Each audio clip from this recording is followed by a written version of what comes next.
actions. Mm-hmm. He might not want to, Mm-hmm. but that's what being a man looks like.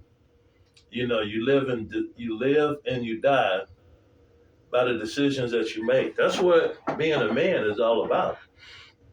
Okay, that's what being mature and growing up is all about. You live and you die by the decisions that you make. Okay, and so that being said, um, um, you got to let him make his own decisions, All right. and there's a strong chance he's going to fail. Well, he's already proven that. There's a strong chance he's going to make poor choices. The hard thing for you as a mother to do is sit back and let that head hit that concrete. That's the problem that my ex-wife is having, with my son. Okay, and the problem that she don't see, his brother sees it and told her. You're really enabling his failure by running behind him, wiping his nose. Okay, he's gonna have to grow up and wipe his own nose. You Mm-hmm. see what I mean? Because you're not gonna be here forever. No. Unfortunately, you're older than him. Mm-hmm. Okay, what if God forbid, what if you get sick? Now who's gonna wipe his nose? That's why he got to be able to wipe his own nose. God forbid you die. Yeah. Okay, who's gonna wipe his nose? He's gonna have to wipe his own nose. Now, True. between me, you, and the air, I don't trust online dating. Burles is putting a whole bunch of trust in people he don't even know. You understand what I'm saying? Okay, and he's putting his future in the hands of, well, we all do it. I mean, anytime you walk into a new job, you just put your future into the hands of people that don't know. So we all got to do that to a point. Anytime you take a lease, sign a lease, you're putting your future in the hands of people that you don't know. Mm-hmm. Okay, so we all do it, Yeah. and sometimes we're forced into it. You see what I mean? Mm-hmm. But what we don't want to do, but we wouldn't take our children and put our children into the hands of people that we don't know. So we research daycares. Yeah. You see what I mean? Mm-hmm. Okay, so we can narrow the opportunity that our child's going to be in a compromised situation. You see what I mean? That's called maturity. All right. Okay, and we do that to a point when it comes with where we're going to live. But we got choices. We got a balance. Yeah. You can't go live in Polaris, Upper Arlington, parts of Delaware, and you ain't got no money. Mm-mm. Your ass going to Linda, Yeah. okay? Or you could be smart and try to meet the situation halfway and go to Bexley Commons. All right. You see what I mean? So we all put our for me, this feels dangerous for Burles. Don't forget when you met some guy that you thought you was going to marry, supposed to, military and all that. Remember that? Mm-hmm. Burles hit the roof. Remember that? Mm-hmm. Because, from his point of view, that was a poor choice for you. Mm-hmm. And now he turned right around and do the same thing himself. That's kind of hypocritical. You see what I mean? And Yeah. I'm not being mean, but he I needs to see that, that, well, one, you're a big girl, you can take care of yourself.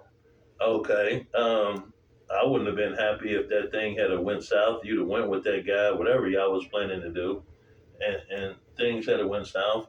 Don't expect me to be happy about it, 'cause I wouldn't have been. You see what I mean? Mm-hmm.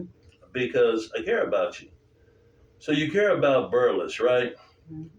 Burles don't know what to do with himself. Okay.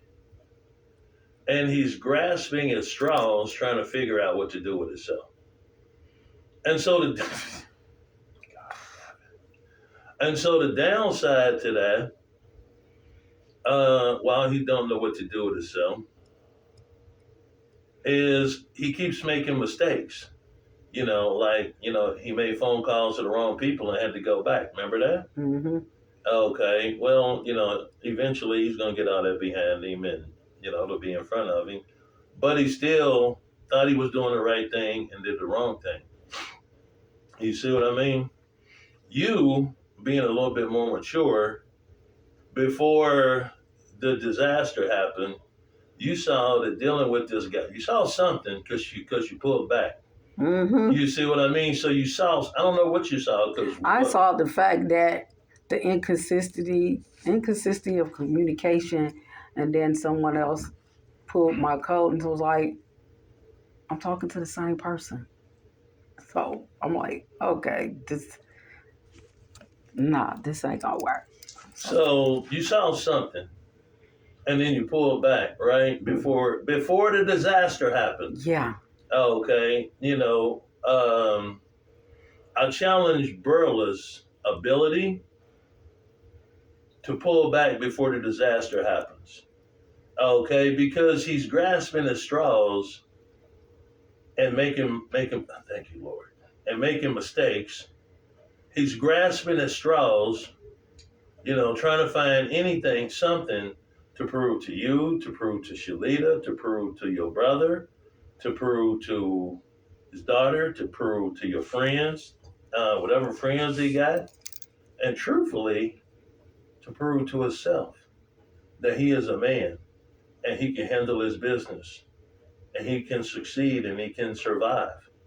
Okay, those are the things that matter to a man. That's aside from a woman to prove that you could survive in this tough world, to prove that you could succeed in this tough world, to prove you can make it in this tough world, and every man's got to kill those three monsters, and what complicates it is when you're no longer doing it for yourself, but you're doing it to prove a point to somebody. That's, oh my God, bad. You see what I mean? And you'd be surprised at the men that do that. Because that's what he said. I'm gonna prove to you I can do this. See? Okay. Yeah, but you jumping off the cliff. And you jumping out the fire straight into the frying pan. What is that really proving? You're proving nothing. You're proving you got a bad problem. That's what you are proving. Okay. And while he's trying to prove something to you, all due respect, if this goes sideways on him, guess who he's going to call to bail him out? Mom. You see what I'm saying? Okay. Why can't you? Okay. If mom matters in that way, why can't you listen to her before the disaster happens? That's fair. And this is the intuition part of me. I was telling my coach I have cold sweats behind this whole ordeal, and I'm like, okay, no, but you gotta let them go and make their own decisions. But my intuition is gonna blow up. He has not had a job in how long? Years? No, 3? he had a job before he went back for 4 days.